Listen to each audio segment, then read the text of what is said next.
Apenas 5 semanas quedan para las elecciones de Venezuela en las que se elegirá presidente por los próximos 6 años. Las opciones: Nicolás Maduro y su tercer mandato, o el fin de 25 años de chavismo. Unos comicios cuestionados por gran parte de la comunidad internacional. Los principales candidatos de la oposición fueron inhabilitados, algunos para participar durante esta campaña, otros en elecciones anteriores.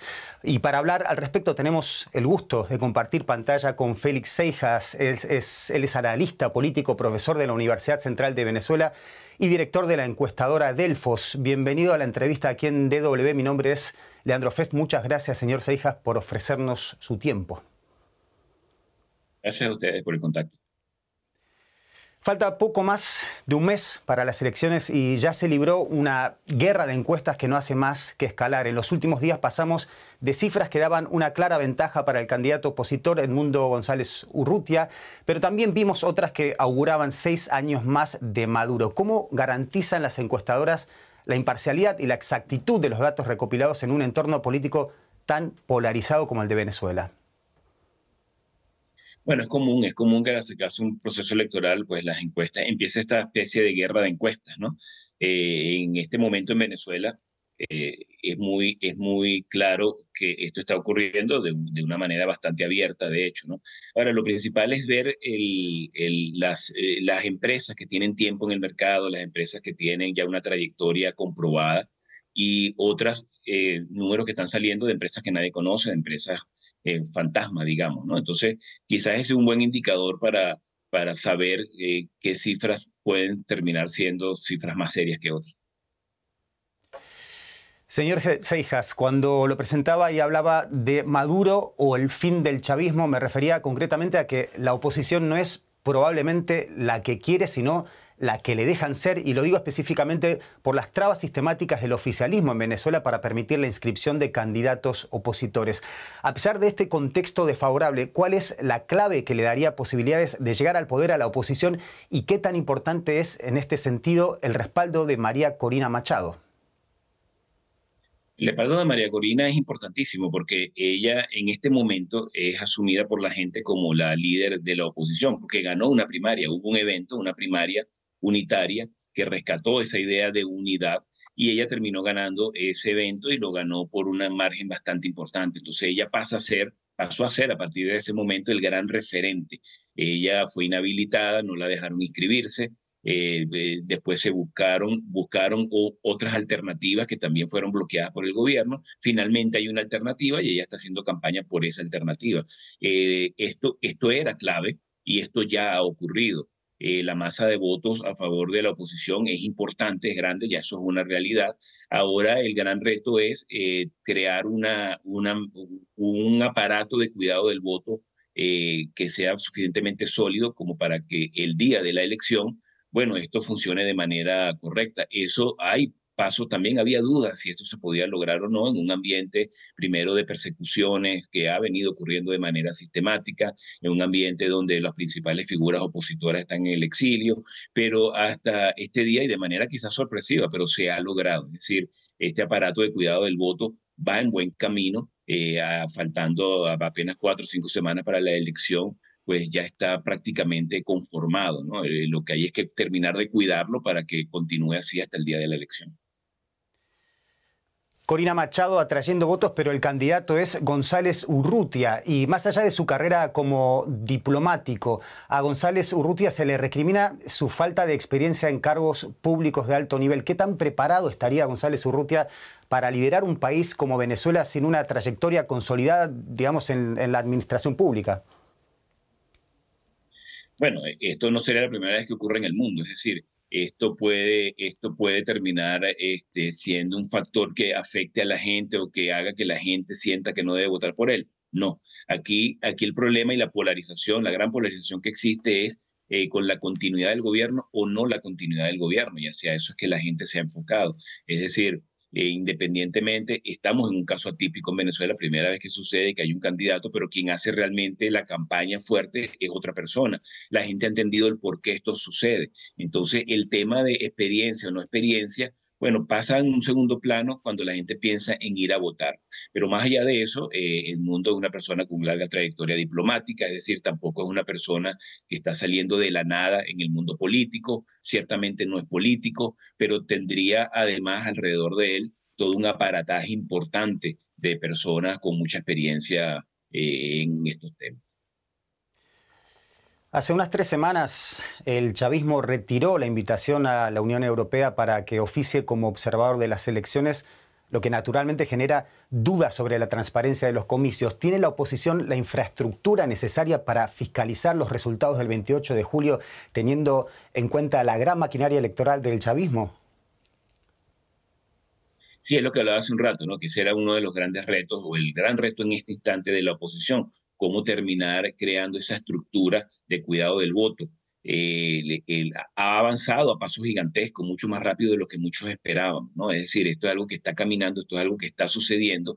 En este momento podemos decir que prácticamente sí, ya esa estructura existe, lo que hay que terminar de consolidarla y bueno, y aguantar seguramente los ataques que va a recibir en las próximas semanas. Pero sí, todo apunta a que va a existir esa estructura suficiente como para que si se llega al día de la elección, bueno, esta funcione y pueda fiscalizar y garantizar que la votación, bueno, termine siendo o que se terminen informando los resultados que realmente terminen ocurriendo. Pero en este contexto, teniendo en cuenta el acaparamiento mediático, ¿no?, del chavismo, ¿realmente alcanza con los llamados comanditos, el trabajo en redes sociales, el boca en boca? ¿Es suficiente eso como para mantener esa tensión, esa fiscalización, digamos? Sí, aquí ocurren varias cosas, ¿no? Lo primero es que este es un trabajo que ya tiene tiempo haciéndose. De nuevo, muchos pensábamos que iba a ser más complicado de lo que ha terminado siendo. Ya en este momento prácticamente está conformado.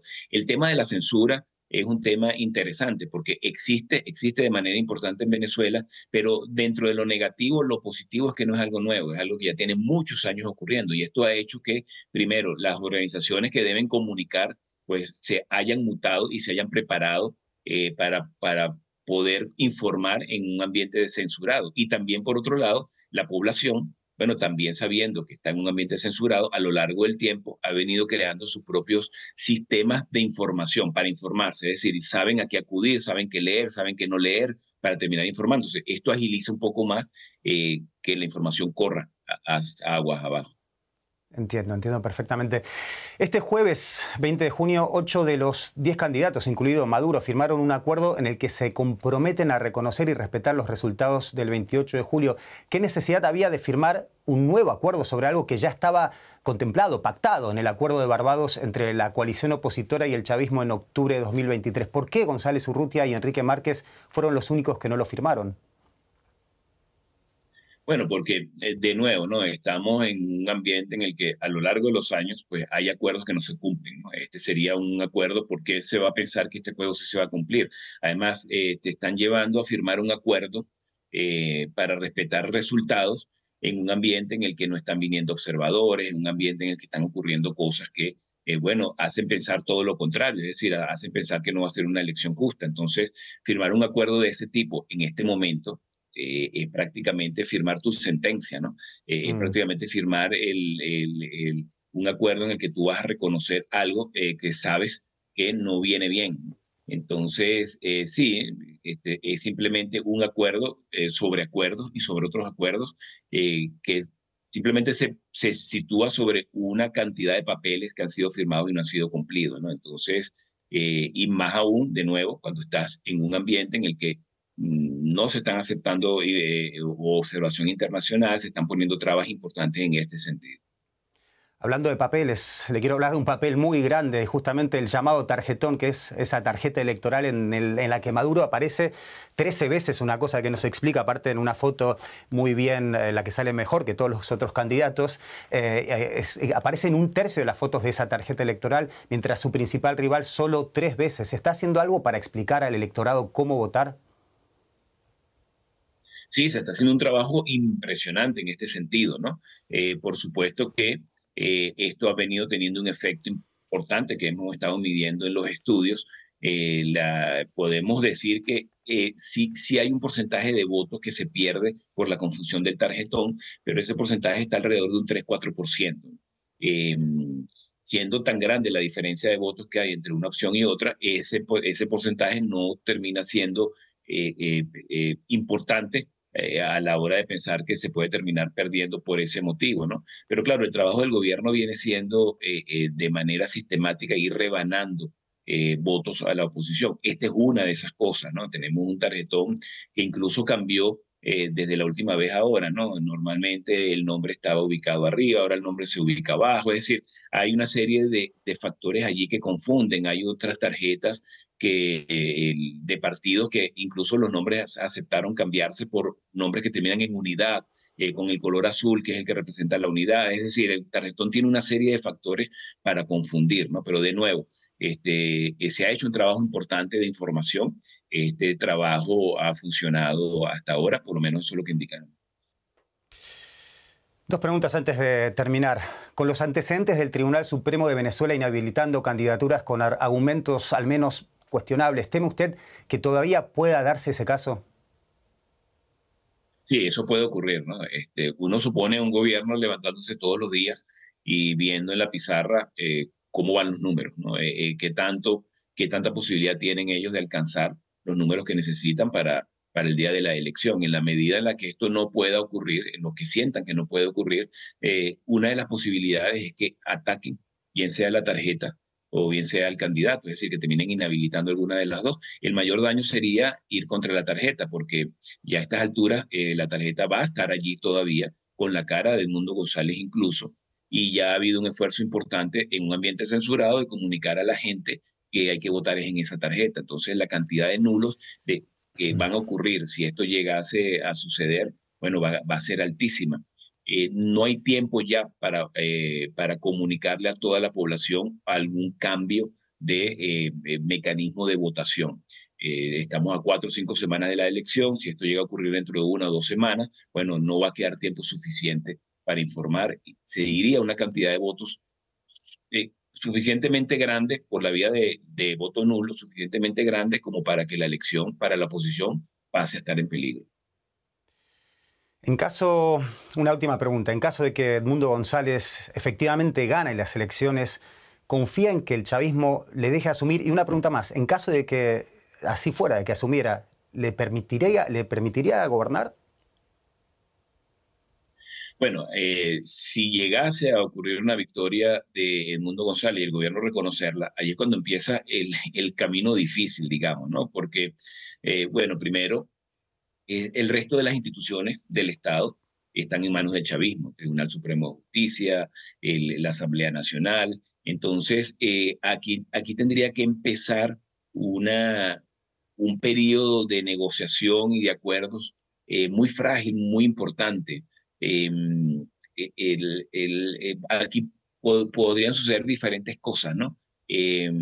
Pero sí, estamos hablando de una etapa en la que la fragilidad de la continuidad de cualquier opción que termine agarrando el Ejecutivo, pues es bastante frágil. Vienen elecciones de alcaldes y gobernadores. La mayoría de las gobernaciones y de las alcaldías del país también están en manos del chavismo, ¿no? Pero el Consejo Nacional Electoral también está en manos del chavismo. Entonces, estas elecciones sucederían en el momento en el que tiene que suceder. Ya tenemos un antecedente de 2016, donde las elecciones de gobernadores fueron suspendidas más de un año. Bueno, algo así también podría terminar sucediendo. Es decir, ahí empieza un asunto de negociación que va a tomar el gran protagonismo si esto llegase a suceder. Félix Seijas, analista político y director de la encuestadora Delfos, muchas gracias por esta entrevista y ojalá sea hasta otra próxima oportunidad. Un gusto.